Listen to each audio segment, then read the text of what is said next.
In today's video, we are still in Akihabara, but I'm going to focus specifically on the best Pokemon card shop that I found. So you can expect to see cards such as Shinings, Gold Stars, Level X cards, Black and White cards, basically cards spanning every generation, and I can't wait to show you all the cool things that we found. So without further ado, let's get straight into the video. So how do you actually find this shop? Well, it's going to be that yellow sign on the 8th floor.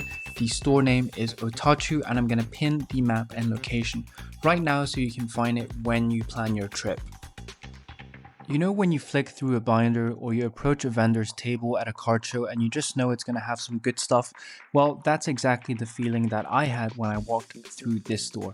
So firstly, thanks a lot to the staff for letting us film, but straight up we started off with a really boss Pikachu display with a lot of Pokemon Center promos. Now, on their own they might not be difficult to find, but when you see them all together they're really cool, especially those pretend boss Pikachus. Of course there were a few other fan favorites, but if you just look at those sealed pretend boss Pikachu cards in the background, really good eye catchers and eye candy.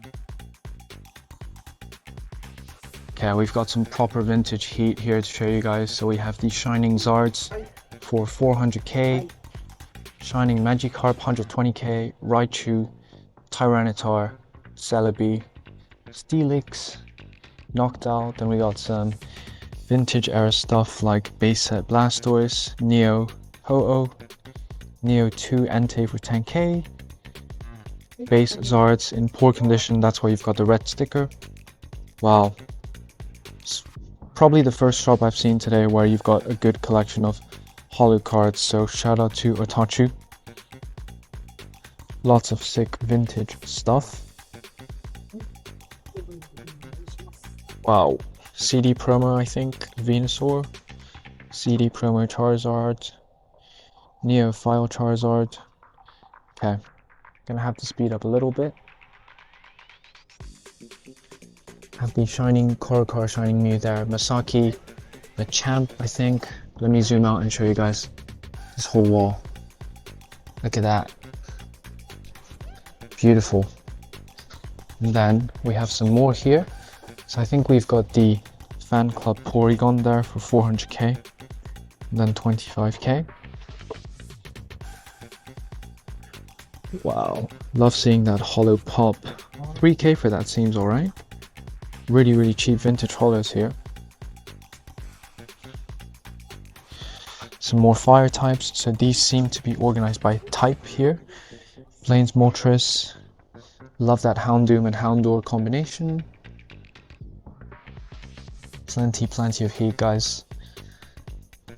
Plenty of heat. Look at this stuff. Beautiful.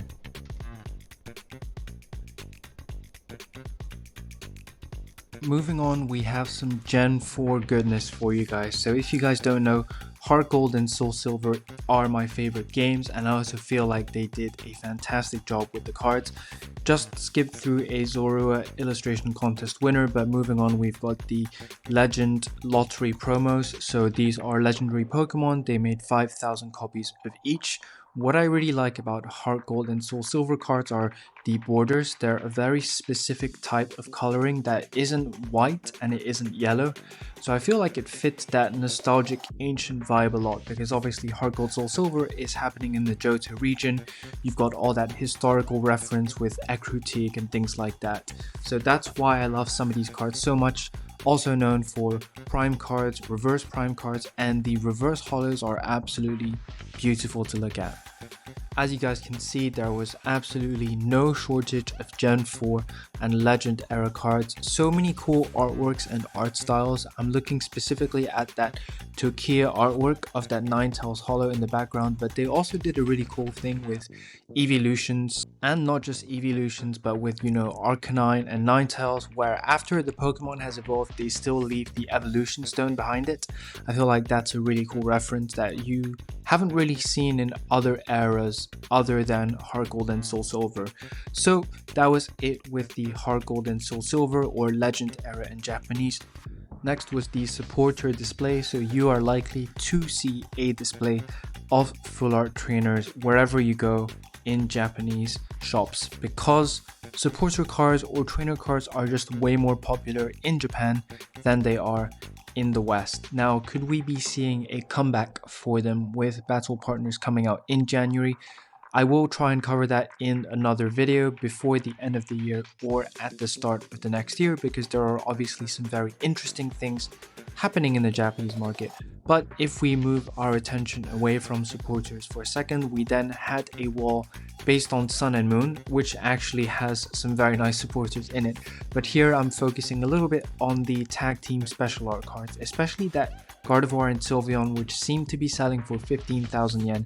In retrospect, I don't know why I didn't pick that one up, but we end the Sun and Moon display with some very nice Eevee Poncho cards.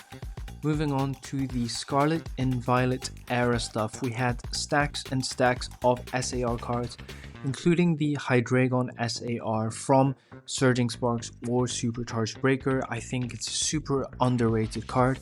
Also, just want to give a quick shout out to Jeremy, who's someone who came up to me in the store and actually recognized me from Canada, so that was a slightly surreal moment, but he's probably watching this video as well. Next, we have some Sword and Shield alt art cards. Luckily, as I've said before, I've pretty much completed all of those. Next up, there was a black and white and XY trainer display to show you guys these black and white ultra rare cards are very hard to pull. Black and white era is slowly drifting up, and it looks like we are getting increased emphasis on the black and white era next year with Black Bolt and White Flare, so who knows what will happen to black and white cards. Black and white URs have fallen in price quite a bit. Now, if you think that was all of the black and white and XY stuff, you're wrong, because look below. An even greater display of mixed XY and black and white cards. You've got the Umbreon in the bottom left from the Eevee black and white file set, but you've got some beautiful XY and black and white full art in the background as well. Next, I want to show you guys the e-readers. Obviously, crystal cards are one of the set grail cards that everyone tries to collect. One day I'd like to collect those as well, so it was really cool to see some of these. Next, we have a mix of E-series holos coming from the Japanese Expedition, Skyridge, Aquapolis set, as well as some McDonald's promo cards. So really cool to see these. Also, just aesthetically speaking, it was really cool to see them organize these by type. I feel like the card display just looked really nice, really nicely organized when you've got all the different types together. But we've got some big hitters down here, as I've shown you guys. You just saw the Gengars, the Houndooms. Skipped through some of the Umbreons up there in the top left, unfortunately. Then we had the Web Series Magikarp, which is basically a reprint artwork of the University Prize Magikarp.